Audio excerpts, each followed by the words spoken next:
Hello everyone, I am Rahil Kazmi and you are watching SR legal edge. तो हम यहाँ पर भारतीय नागरिक सुरक्षा संहिता को डिस्कस कर रहे हैं। अभी तक हमने चैप्टर 15 तक डिस्कस कर दिया है। आज हम डिस्कस करेंगे जो हमारा चैप्टर 16 है भारतीय नागरिक सुरक्षा संहिता का, जो डील करता है कंप्लेंट टू द मैजिस्ट्रेट, और इसके प्रोविजन सेक्शन 223 से लेकर के 226 तक डील करते हैं। तो इन्हें हम वन बाय वन समझेंगे। अभी तक हमने पुलिस को किस तरह से कंप्लेंट फाइल की जाती है या इंफॉर्मेशन किस तरह से उसको दी जाती है जिस पर वो एक एफआईआर दर्ज करता है, वो पढ़ा था हमने, और फिर वो एफआईआर कोर्ट तक पहुंचती है। दूसरा तरीका हमारे पास है प्राइवेट कंप्लेंट का, कि प्राइवेट कंप्लेंट हम डायरेक्ट जाकर के मैजिस्ट्रेट को भी कंप्लेंट कर सकते हैं। वो प्रोविज़न जो है वो इस चैप्टर के अंदर है, चैप्टर 16 के अंदर, उसे हम डिस्कस करेंगे वन बाय वन। तो सेक्शन 223 कहती है एग्जामिनेशन ऑफ द कंप्लेनेंट। तो जब भी कोई पर्सन जो कंप्लेंट करेगा किसी मैजिस्ट्रेट के पास, और उस मैजिस्ट्रेट की जुरिस्डिक्शन अगर होगी, तो वो उस कंप्लेंट के ऊपर कॉग्निजेंस लेगा, यानी उस पर वो संज्ञान लेगा। और जब वो कॉग्निजेंस लेगा तो वो कंप्लेनेंट को एग्जामिन करेगा, और वो एग्जामिन ओथ पे करेगा। और वो उसके साथ अगर कोई विटनेस प्रेजेंट है तो विटनेस को भी एग्जामिन करेगा। उसके बाद जो भी उस कंप्लेंट का सब्सटेंस होगा वो उसे रिड्यूस करेगा राइटिंग में, और उस पर कंप्लेनेंट के सिग्नेचर करवाएगा। अगर कोई विटनेस प्रेजेंट है उसको एग्जामिनेशन अगर किया गया है तो उसके भी सिग्नेचर करवाएगा, और उसके बाद मैजिस्ट्रेट भी उस पर सिग्नेचर करेगा। प्रोवाइडेड कि मैजिस्ट्रेट तब तक कॉग्निजेंस नहीं लेगा जब तक कि एक्यूज्ड पर्सन जिसके खिलाफ वो कंप्लेंट की गई है उसको भी एक रीजनेबल अपॉर्चुनिटी ना दी जाए कि आओ भैया आप भी अपनी बात रख सकते हो। फर्दर प्रोवाइडेड है इसमें कि अगर कंप्लेंट राइटिंग में है, अभी तक हमने देखा कि कंप्लेनेंट गया, मैजिस्ट्रेट साहब को बताया कि ये मेरे साथ हुआ, उसको एग्जामिन किया गया और वो सब्सटेंस रिकॉर्ड किया गया राइटिंग में या रिड्यूस किया गया राइटिंग में। लेकिन प्रोवाइजो इसका ये है कि अगर कंप्लेंट उसने राइटिंग में दी है तो फिर उसे एग्जामिन करने की ज़रूरत नहीं है, कंप्लेनेंट को भी और विटनेसेस को भी। और अगर कंप्लेंट जो है पब्लिक सर्वेंट के खिलाफ आई है, जो उसने मतलब अपनी ऑफिशियल ड्यूटीज़ को डिस्चार्ज करते वक्त अगर कोई इस तरह का कुछ किया है, या फिर अगर कोर्ट ने किसी के खिलाफ कंप्लेंट फाइल की है, और या फिर अगर सेक्शन 212 के तहत जब एक मैजिस्ट्रेट दूसरे मैजिस्ट्रेट को मेक ओवर करता है तो उसे एग्जामिन करने की ज़रूरत नहीं पड़ती, क्योंकि कंप्लेनेंट अगर पब्लिक सर्वेंट है उसे भी एग्जामिन नहीं किया जाएगा। कंप्लेनेंट अगर कोर्ट है, यानी कोर्ट ने कंप्लेंट की है दूसरी कोर्ट में, तो भी उसे एग्जामिन नहीं किया जाएगा। और अगर एक मैजिस्ट्रेट ने मेक ओवर किया है केस दूसरी कोर्ट को सेक्शन 212 के तहत, तो भी उसको जो कंप्लेनेंट होगा उसे एग्जामिन नहीं किया जाएगा। प्रोवाइडेड आल्सो कि अगर सेक्शन 212 में जिस मैजिस्ट्रेट ने मेक ओवर किया है उसने एग्जामिन कर लिया था, एग्जामिन करने के बाद उसने दूसरे मैजिस्ट्रेट को मेक ओवर कर दिया कि आप इसमें इंक्वायरी या ट्रायल जो भी है वो करें, तो वो जो मैजिस्ट्रेट है वो उसे दोबारा एग्जामिन करने की ज़रूरत नहीं पड़ेगी। और सब सेक्शन 2 कहती है इसकी कि जहाँ पर मैजिस्ट्रेट कॉग्निजेंस ले रहा है किसी पब्लिक सर्वेंट के अगेंस्ट, यानी किसी पब्लिक सर्वेंट ने अपनी ऑफिशियल ड्यूटीज़ डिस्चार्ज अच्छे से नहीं की हैं और इस रिगार्ड में कोई कंप्लेंट आई है, तो उसमें जब तक कि उस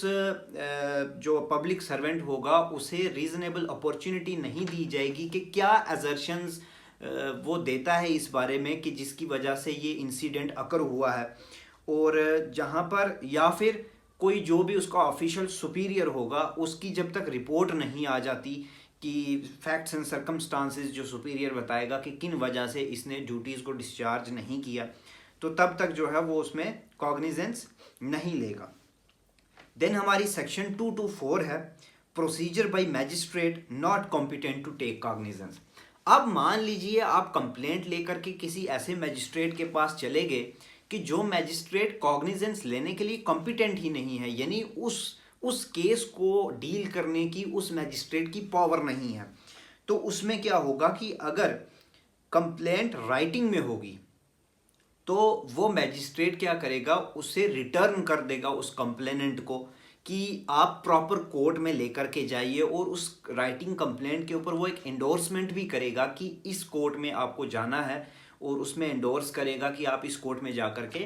अपीयर हो जाइए। और अगर कंप्लेंट जो है राइटिंग में नहीं है तो वो फिर उसे कंप्लेनेंट को डायरेक्ट करेगा कि भैया आप प्रॉपर कोर्ट में जाइए, हम इसके लिए कॉम्पिटेंट नहीं हैं। ये थी हमारी सेक्शन 224। देन हमारी सेक्शन 225 है postponement of issue of process.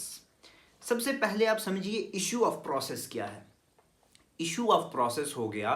कि जब कॉग्निजेंस लेने के बाद जब जज साहब को लगता है कि हाँ भाई यहाँ पर कुछ सफिशिएंट ग्राउंड्स हैं इस केस को आगे डील करने के लिए, तो वो क्या करता है, कॉग्निजेंस लेने के बाद इशू करता है प्रोसेस को। यानी वो या तो समन इशू करेगा या फिर वो वारंट इशू करेगा, जैसा केस का नेचर होगा। तो इसे हम कहते हैं इशू ऑफ प्रोसेस। अब ये पोस्टपोन क्यों किया जा रहा है कि सबसेक्शन 1 कहती है कि जब कंप्लेंट आती है, जब मैजिस्ट्रेट उस पर अपना कॉग्निजेंस लेता है या वो ऑथोराइज्ड है कॉग्निजेंस लेने के लिए, या फिर उसे वो सेक्शन 212 के तहत मेक ओवर किया गया है किसी दूसरे मैजिस्ट्रेट के थ्रू, और अगर उसे ये ठीक लगता है या उसे ये लगता है कि जो एक्यूज्ड पर्सन है वो उसकी जुरिस्डिक्शन से कहीं बाहर रिजाइड करता है, तो उस केस में मैजिस्ट्रेट क्या करेगा, अब प्रोसेस को पोस्टपोन कर देगा। यानी समन या वारंट इशू नहीं करेगा, और उसमें या तो वो खुद इंक्वायर करेगा या फिर डायरेक्ट करेगा किसी पुलिस ऑफिसर को या फिर किसी अदर पर्सन को कि आप इसमें इंक्वायरी कीजिए और हमें बताइए क्या इसमें सफिशिएंट ग्राउंड्स हैं प्रोसीडिंग के लिए, यानी क्या ये केस बनता भी है या ऐसे ही कंप्लेंट कर दी गई है। इस तरह की जो है इंक्वायरी वो की जाएगी। प्रोवाइडेड ऐसी कोई डायरेक्शन किस केस में नहीं दी जा सकती, अगर मैजिस्ट्रेट को ये लगता है कि ये जो केस है ये exclusively tribal by court of session है,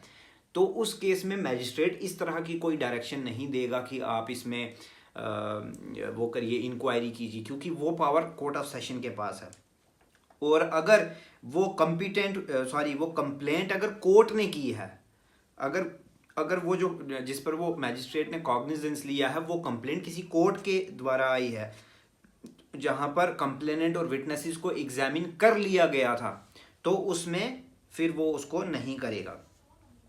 और सबसेक्शन 2 कहती है कि जब सबसेक्शन 1 की इंक्वायरी हो रही होगी तो मैजिस्ट्रेट अगर चाहेगा तो उस इंक्वायरी के दौरान जो भी एविडेंसेस होंगे वो भी ले सकता है और वो ओथ पे लिए जाएंगे।